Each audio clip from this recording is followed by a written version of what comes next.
you very much. Okay, sorry about the delay in technical.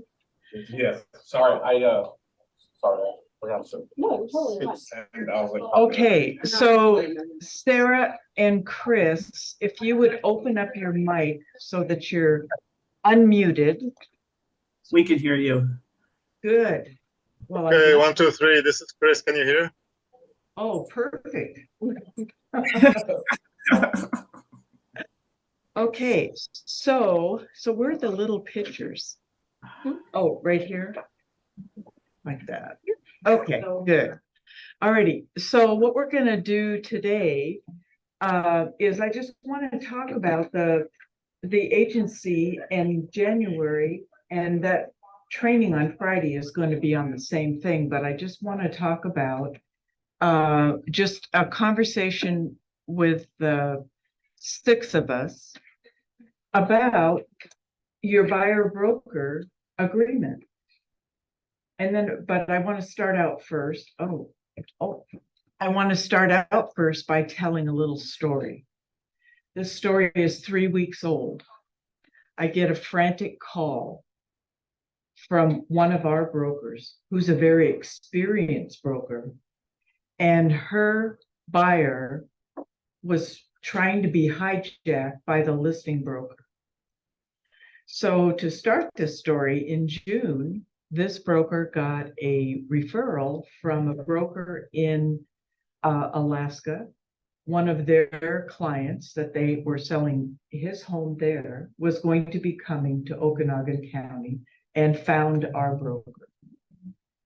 And so the referral was signed June 3rd. So guess what happens? Going to be a few months before he can actually physically be here. And so they start house hunting. And she sends them listings. She gets to know him very well. He's a very, very nice man. He is retired. He is so excited about living in Okanagan County, which I think maybe is a prerequisite. You have to come from Alaska. I'm sorry, Chris. Anyways, so he got into town a couple of days early, and they had been talking, and she knew exactly what he was looking for. And so he went to this town in Okanagan County, and he told her, he said, I'm just going to go up there because I want to live in this town. And I just want to look around at the neighborhoods. I want to look around and just see what's for sale, and if there are any for sale by owners that I might be interested in. And she said, certainly, just call me with an address and I can look it up and give you the background information.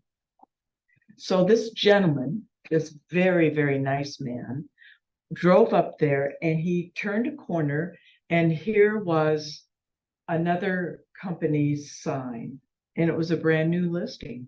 So he's in his parked car across the street, and he really likes the neighborhood, and he's looking around, and the neighbor comes out, the one that owns the house, comes out and sees him there, and they're very friendly in this town, and said, were you interested in looking at our house?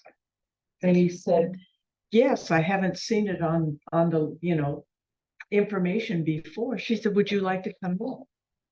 And he said, well, are you sure? And she said, the seller said, yes, my husband's in the back.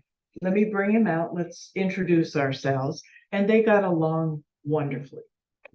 Well, the trouble started to happen when the husband slipped aside and called the listing broker. And the listing broker got over there right away. And the guy said, well, it was very nice of the Smiths to let me in and see the house, and I really like it, and I'm going to go back to my broker, and I want to put an offer in. And he said, why don't you just meet me for breakfast tomorrow morning, and I'll write up the offer, and I've shown you this property, so you actually would be my buyer. And so the buyer felt very uncomfortable and he said, and he didn't know what to do. The guy was very insistent. So to make a long story short, the sellers and the buyers had instant rapport and the sellers aren't leaving town. And so here was his first new friends that he met, that he was going to be there. And he really liked them. He liked the house. It was a great price, cash sale. But we've got this listing broker over here that's acting a little wonky. The buyer calls our broker and says, I found a house that, and gave him the address and everything. And the people were there. I was just checking out the neighborhood and they offered for me to go in and see it. And then the broker, and then he started explaining everything. He said, I don't know how to tell this man that I already have a broker. That's what I've said. I have a broker. So then I just, so then they have the conversation, our broker and the buyer, who she's been working with now several months, has that conversation, and she frantically calls me, and the listing broker actually told them, well, your broker isn't very good if they just let you go out and look on your own. So you need to have somebody that will really represent you. And by the way, I know, and this is what he said, I know that the sellers will take X amount of dollars, which was under the listing price. Okay, so let's pause right there. How many ethic violations have been crossed? 3 to 5. Okay, A lot. Sarah and Chris, as well as everybody in here, what are some of the ethical, Russ talked about it in our leadership meeting, and I think I don't remember if he talked, anyways, it doesn't matter. What were the ethical violations? Some of them. Talking about what the sellers would take. Yes, sharing what the sellers would take. I don't know the correct terms, but stealing a client from another broker that already has an agreement and slandering him or her. Intimidating the client. Yes. Were you going to say something, Estella, or you were just I was agreeing? Okay. The whole thing about this is then my next question. Do you have a buyer agency agreement? Have you given them the law of agency pamphlet? Isn't that implied agreement at this point? You are exactly right, because she started to do, oh, I wasn't going to say he or she. They started to do broker services. So it was implied. Now, if this becomes an issue, which it may or may not, I don't know what Russ wants to do with this, because to me, if a client says I have a broker, oh my God, I step right back and say, I can answer all the questions that I know about this property, but it would be better for you to go to your broker and have them write up the deal, and then we'll communicate. I just had one on one of Russ's listings. 3 times I told him, have your broker write up an offer. Well, they want to know this. I said, no. Have them submit an offer. You know the price. What are you willing to offer? Yeah. And anyways, so the implied part of it was, the good thing was that there was a referral agreement that was signed 2 months prior. The bad news was she did not even have initialed the pamphlet, nor did she have a buyer agency agreement. Now they had been working with this buyer for at least 6 weeks, if not 8. So psychologically, why is it that we're dreading having that conversation about a buyer's agreement? And this is open to everybody.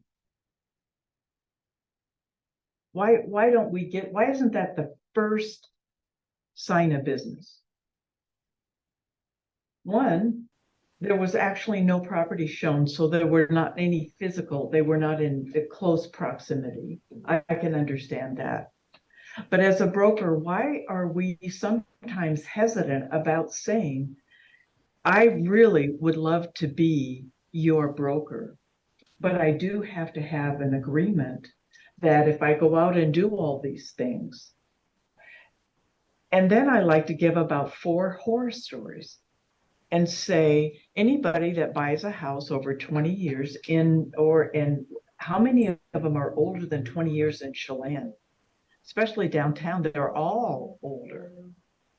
I had somebody that was all ready to go in, and we went through inspection and we went through that, and we found out that the sewer connection was so full, the guy said, I can't get my scope in very far. Now that's a lot of roots. Now, if you go out and do this on your own, this is something that I do to make sure that you're protected. And then also the inspection, we had to have a specialist come in. The house had no foundation. No. It was originally like one of the older homes, and it was originally 2-bedroom, 1-bath, kitchen, living room. That part had a foundation, but they expanded it to almost 2,000 feet, and there was no foundation under the rest of the house. So I do share these things. I share title where somebody is selling it when they don't really have complete title. It's not a marketable title. I share a couple of others, and I say, my job is to protect you, but I don't do it for free. And therefore, there's a certain fee that I will require. And then I talk about what are the benefits around this area here that our listing brokers are doing. What are they encouraging their sellers to do? Say it again. Pay for the fires. Yes, to offer buyer broker firm compensation. And so I just talk about a little bit about how it works. It very well could be that I'm very happy with what they're offering, but at a minimum, I need to have this agreement because I'm that good. So why are we hesitant to have this conversation? What do you think holds us back? I think some people, don't like putting their clients, customers on the spot, maybe. Maybe I guess sometimes it's easier just to assume instead of putting them on the spot, I think. Also, talking about money up front, Yeah, which always has a bad stigma. yeah. Talking about money up front puts them in a, an uncomfortable situation. We haven't looked at homes yet, and you're already asking about your commission? Yes. So what Emily said for you two is that we're just looking at homes and you're already asking about your commission. And yes, I do bring it up. And it may not be on that contact. It may not be that they sign it, but we're starting a conversation about it. And then I will always make sure that that very first contact, either over the phone or in person, it is a law that you have to give them the Washington State pamphlet and have them initial it and date it. And then because I'm old, I always turn it over and I write out their name and the date. And that helps me just to go back to my calendar, and then I know who these people are.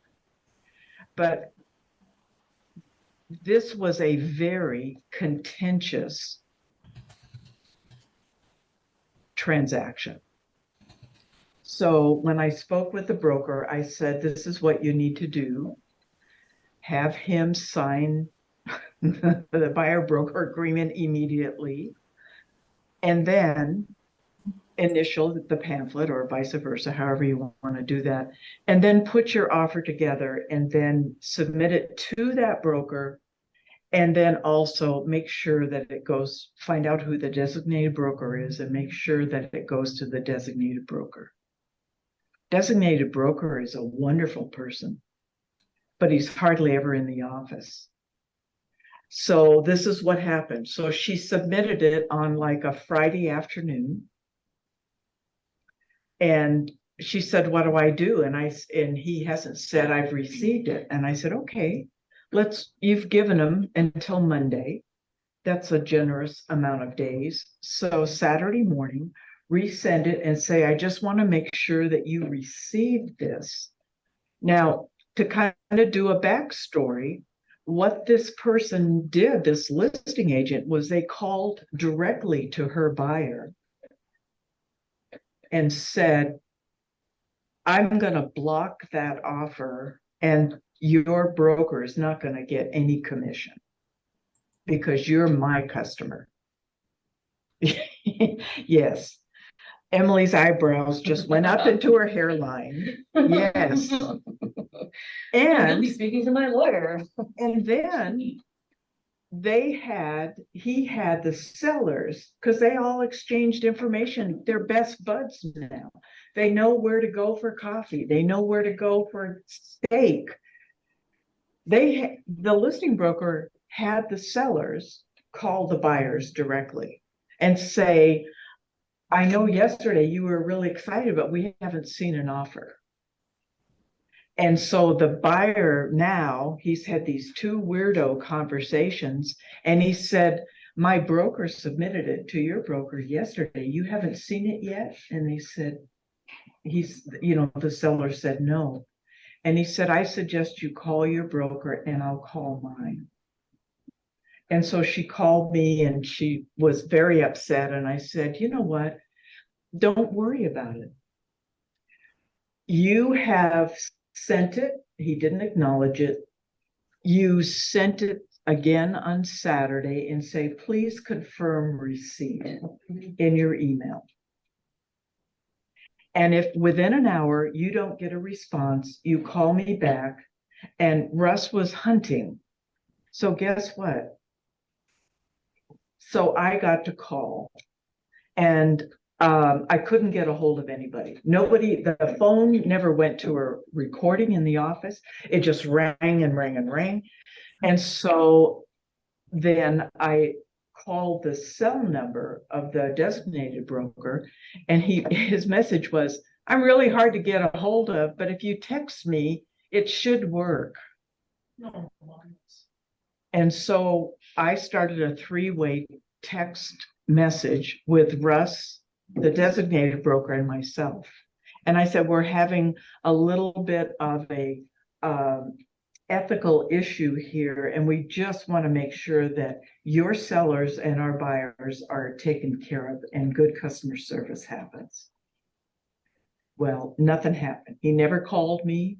It was late afternoon. And so then I thought, I'm going to try the office. And I got a senior broker in there, somebody in there. And I said, I'm really disturbed because this is bordering on an ethical issue. Yeah. And I said, is there any way you can help me? And he said, well, who's the broker? I told him, and he goes,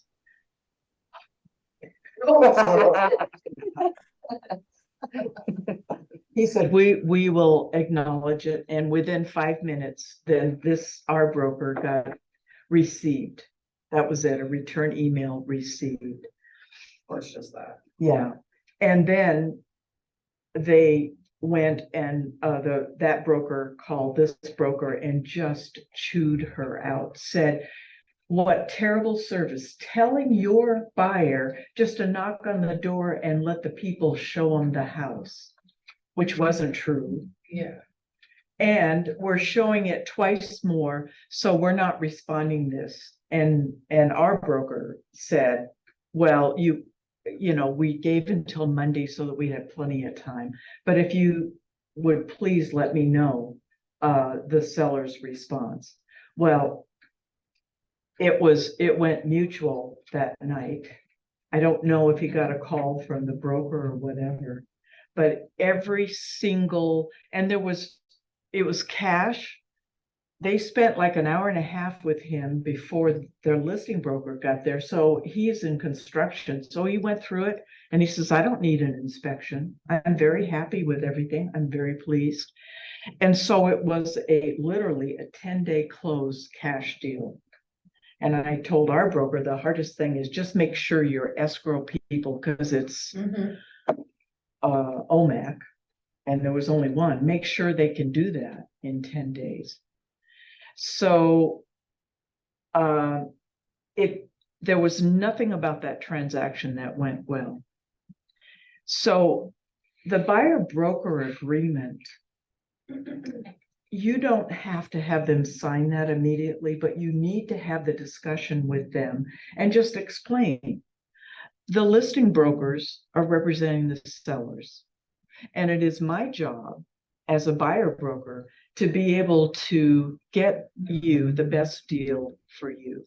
That is my job, and that's my 100% effort. That's my fiduciary responsibility.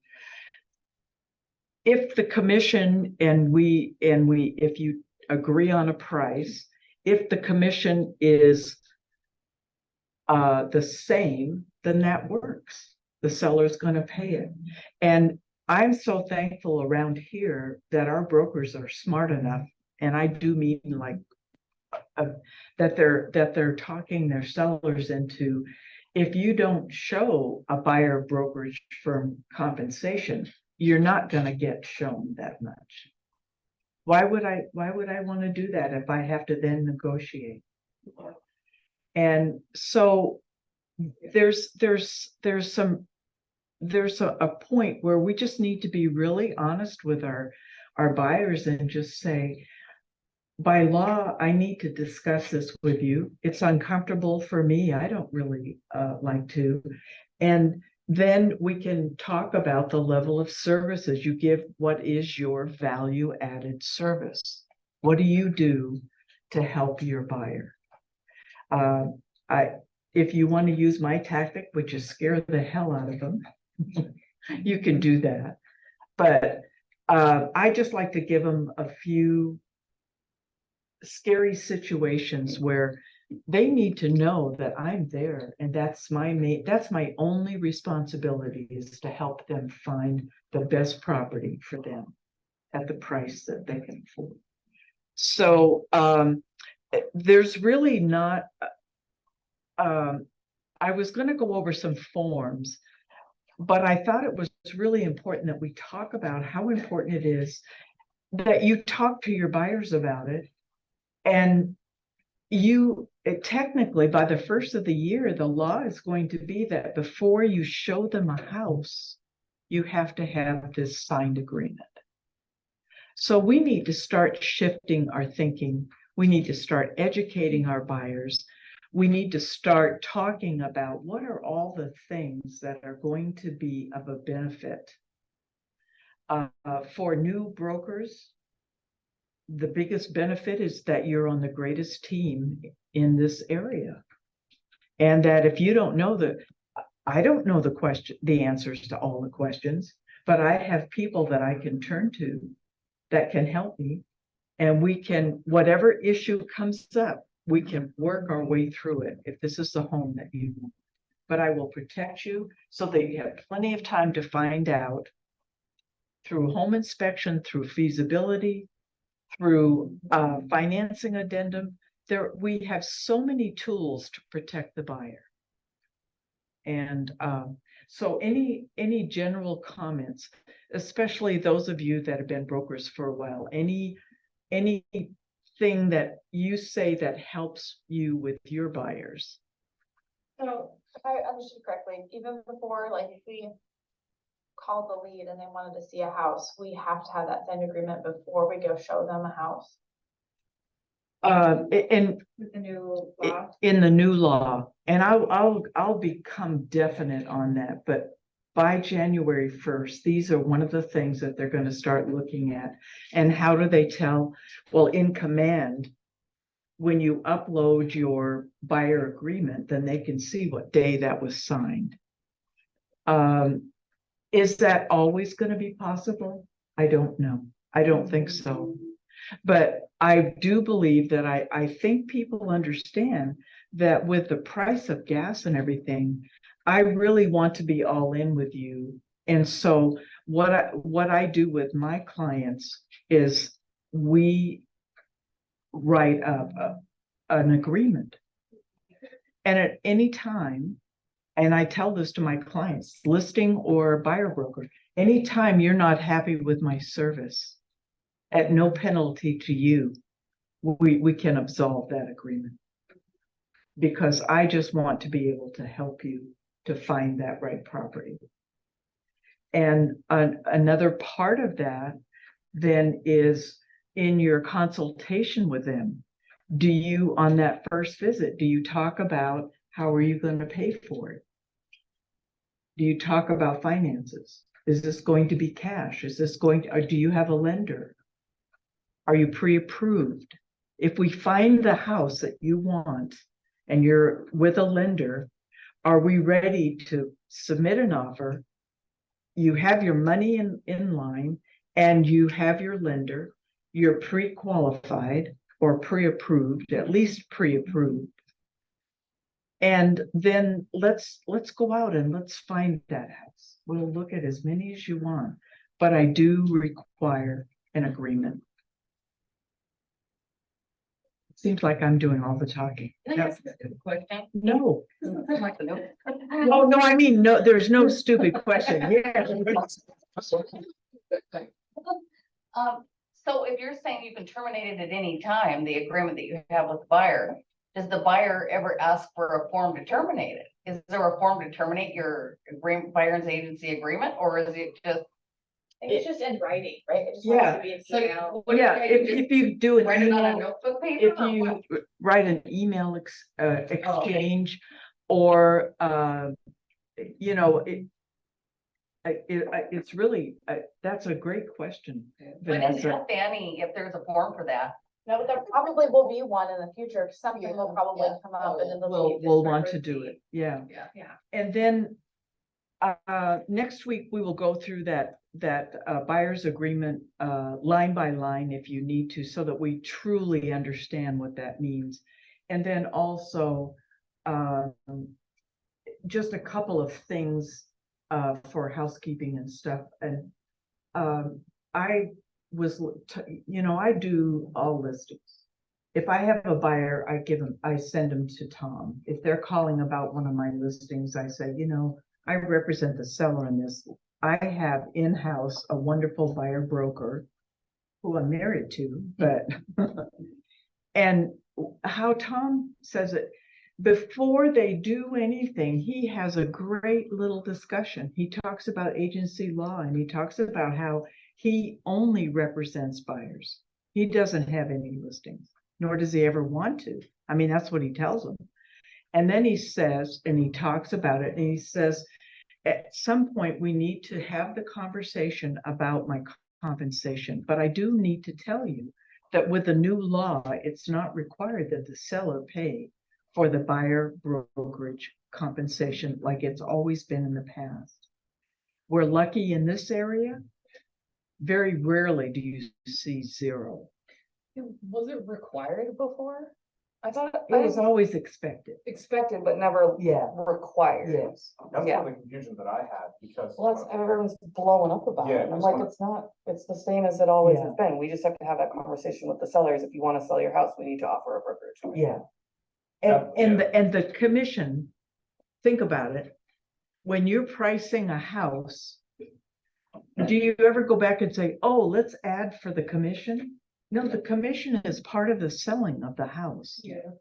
And when I'm listing a property, if it's a house, I'll say, okay, if this is 500,000, then if we take about 10%, 12%, that's going to be your cost in closing and all of the escrow and everything like that, and your commissions.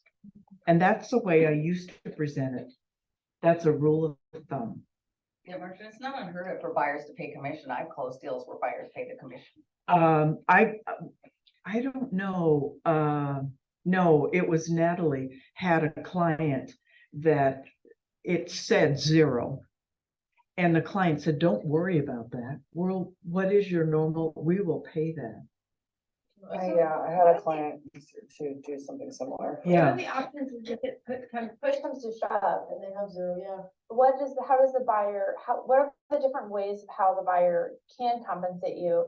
And how does that get written in a contract? So I know that's a whole other, like, would have to do that on another class, but Yeah, and we're gonna talk about that. How do we make up the difference? Could you go over and you're asking and then ask the seller to pay the commission?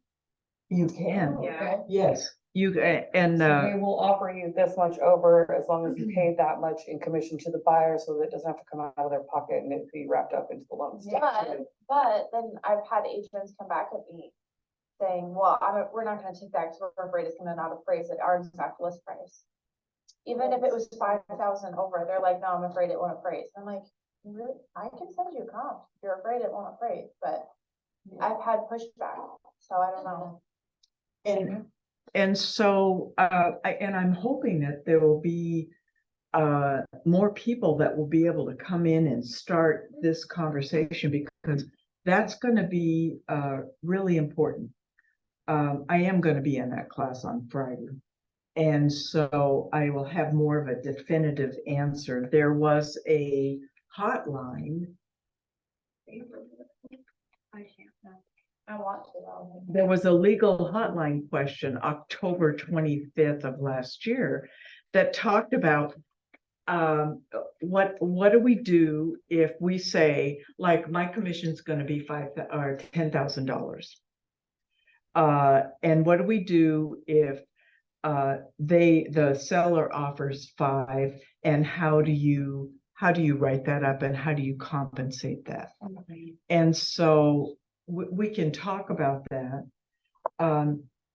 One of the things that I think is drastically happening is that because of this, we pretty much said, 5.5%, 6% for a house, 8% for land, and 10% if you have to drive.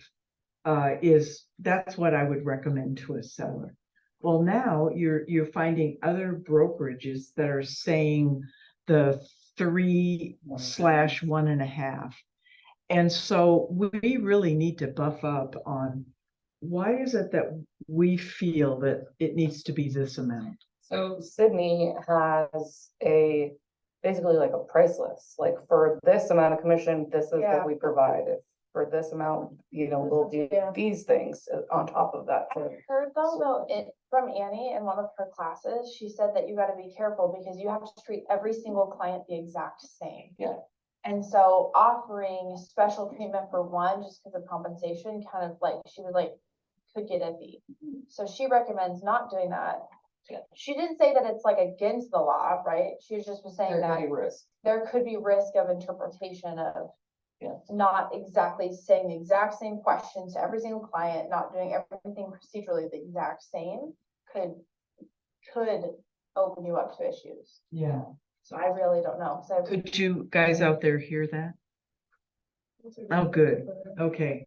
This thing is really amazing. So, yeah, the title and escrow industry has scheduled forms they have to file with the insurance commissioner, so it kind of surprises me that the real estate industry doesn't have something similar, but they don't, I don't think, so. Yeah. So, I'm not gonna go over any forms today because I just wanted to talk about the psychology of it. And it goes back to what Russ said. In our mind, we need to create that value and realize that we are very special, and we're the level of service that you give is extraordinary. You can also show a picture of your budget, like, here, this is how much money comes out of my pocket when Yes. getting a listing prepared. So when you pay this percentage to me, I'm actually only getting this little bit, like, it's a lot less than, like, Exactly. I don't know, communication, I think is the. Yeah. So when you are discussing that, that buyer, that's why I like to say buyer brokerage firm compensation. And mine is a portion of that. And so this is what,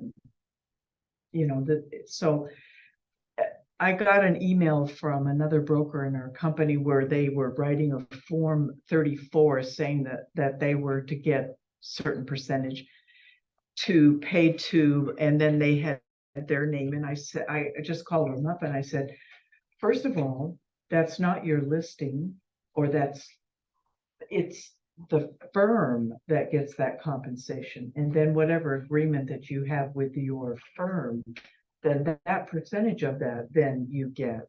But on top of that is all of your expenses and everything that you do. Any questions out there, Sarah or Chris? Form to be able to like negotiate your compensation too.